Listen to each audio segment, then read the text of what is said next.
Rick Horrow in Moser Park in an interesting section of Baltimore.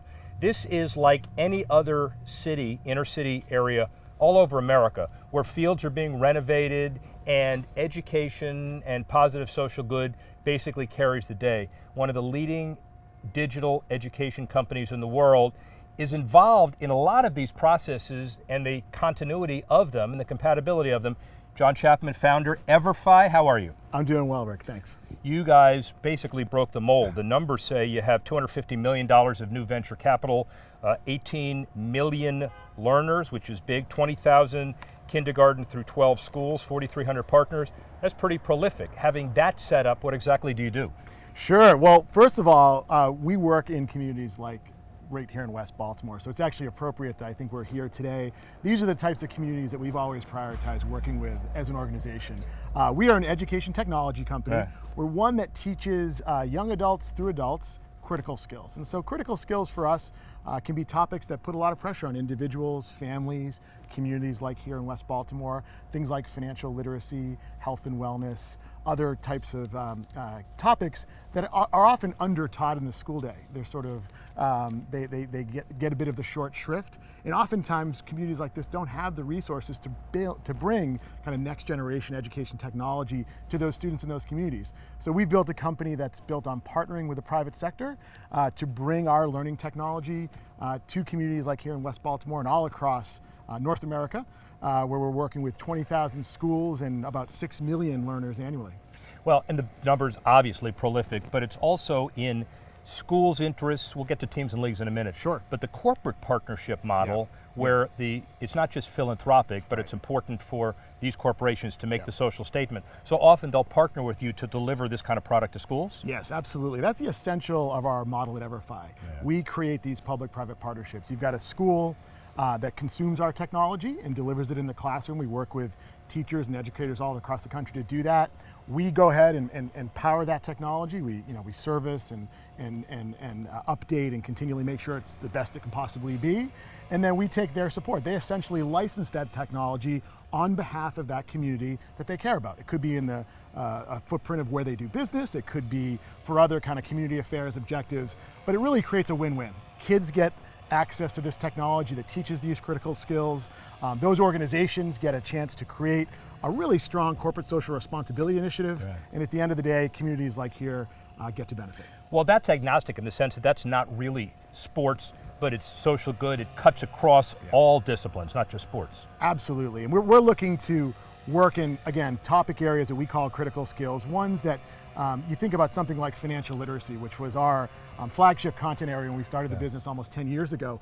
Something like that really puts pressure on communities because if you don't have a good idea of how to be responsible with your finances or how to acquire a student loan if you're a high school student, we want to give them and empower them with that knowledge so that they can better their lot in life. They can have more opportunities that we know education can provide them, or they can more responsibly manage their finances as they go into the workforce. It really doesn't matter. So it does cut across. It's not just about sports, but certainly, as you know, we've used the power of sport as a really effective platform to teach some of these skills. Well, let's talk about that piece of it and segue into your partnerships, NFL partnership, NHL partnership, and others. Talk about those. Sure, we are really proud to be to power all 4 professional sports leagues, a major education initiative in each of those leagues. So with the NFL, as you mentioned first, we run a program called Character Playbook.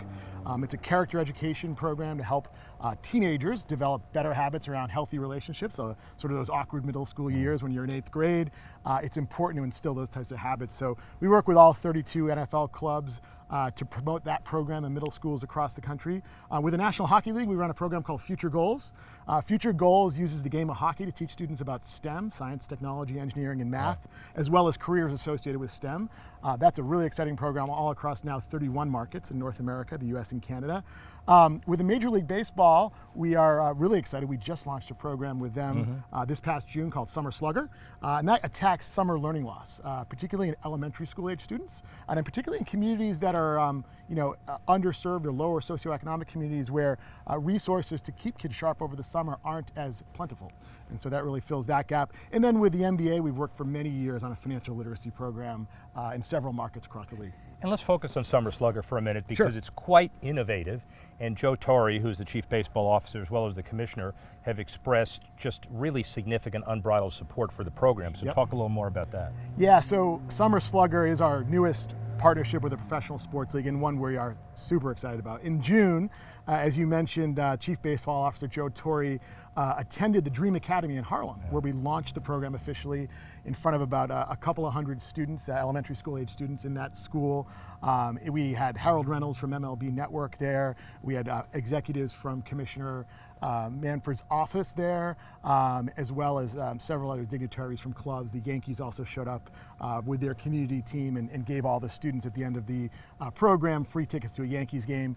And what was really great about that program, Rick, was watching Joe in the classroom with the students. And he went in and watched them interact with Summer Slugger, which is, again, an online learning program to help keep kids' academic skills sharp over the summer. So they're using the game of baseball to play these mini series, just like a baseball series. And instead of having baseball within that, solely baseball within those series, they have math and literacy concepts in a kind of a fun game-like atmosphere. So they're able to keep their skills sharp over the summer, which we know is just a major issue. Kids lose, about 2.6 months worth of academic knowledge over the course of the summer, and we want to really fight against that. So it's really exciting, and an event that type of support was something that we were really proud of, and I think it got that program off to a great start. I assume the other piece of this is very important is not only do you cover the waterfront, all the teams, the big four sports, but you also probably challenge some of those teams to dig a little deeper because you have a best practices template as well. Absolutely. We're able to, I think, put them in the game of digital education. You talked about us being a digital education company and one of the biggest in the world, which is correct. We actually are able to take that expertise and be an extension of clubs. So in many cases, sports clubs for many years have done wonderful things in the community, but this is adding a bit of an innovative element to their work. And I think they really appreciate that. They're able to use our team of former educators that live and work all across North America, who build relationships with local school officials. They're able to kind of have those folks as extensions of their community teams, bringing their brand into the community around topics that are really important from a social good perspective and are also great from representing their brand well in the community, which is something they're all very proud of. One of the things that will permeate this show over time will be, how do you quantify success? There are many do-good stories, and we're going to bring those to you weekly, monthly, but from a businessman's perspective, there's ROI, there's the economic investment, there's satisfying the capital requirements, there's debt service, all of those issues. So how do you reconcile? Well, in many ways, we've always believed philosophically that you can you can do well by doing good, okay? You can run a socially responsible for-profit corporation, and that's what we've done. One of the things that we're most proud of, you mentioned a moment ago, we have raised a significant amount of investment over the years in the history of EverFi, but one of the most significant investments and one of the ones we are most proud of was this past spring. We were the inaugural investment of the Rise Fund, which is one of the world's largest social impact investment vehicles. It's co-founded by U2 frontman Bono, as well as executives from private equity firm TPG. And they have decided that they're going to aim for businesses that are having a social impact, but are also profitable and giving a return to investors. So we really feel like in many ways, when we're developing programs that are going to the community, they are ones that are doing meeting an important social need educationally, but we're also able to create value for our customers and able to charge a license fee to them so that we can continue to grow our business responsibly. And if we really want to quantify the genesis or the core of the power of sports, corporate America, corporate world has to really be at its core, has to step up. If there are board members now that are more philanthropic than before, if corporations feel like they're measured based on social good as well as ROI, you're in good shape, and basically the country's in good shape. Absolutely. In many ways, if you think about it, corporate partners are nothing new to the sports world. But what we're providing those corporate partners is an opportunity to do something unique and innovative. So they can always go out and put an ad on the scoreboard or do some other sort of traditional way of announcing themselves to the broader community. But in our case, they can also bring a program to local schools. They can actually be a part of partnering with a club in a way that maybe hadn't had the opportunity or done before. What does EverFi look like 10 years from now? Well, hopefully we're continuing to impact more individuals, more communities, more sports leagues around the world. So we've to date been confined to North America, which we're really proud of. But we are, today engaged in conversations with leagues overseas and around the globe to try to bring that element of our business to those communities, as well as all the other things we do, whether it be financial literacy, health and wellness, some of the work we do on college campuses. These are all really important issues that I said, that again, put a lot of pressure on different types of communities. We want to be able to bring those globally, not just here in North America. So I think hopefully we'll expand our mission globally. Well, Jon, it's an incredibly important component in the power of sports. Thank you very much for your time. My pleasure. Thanks, Rick. Okay.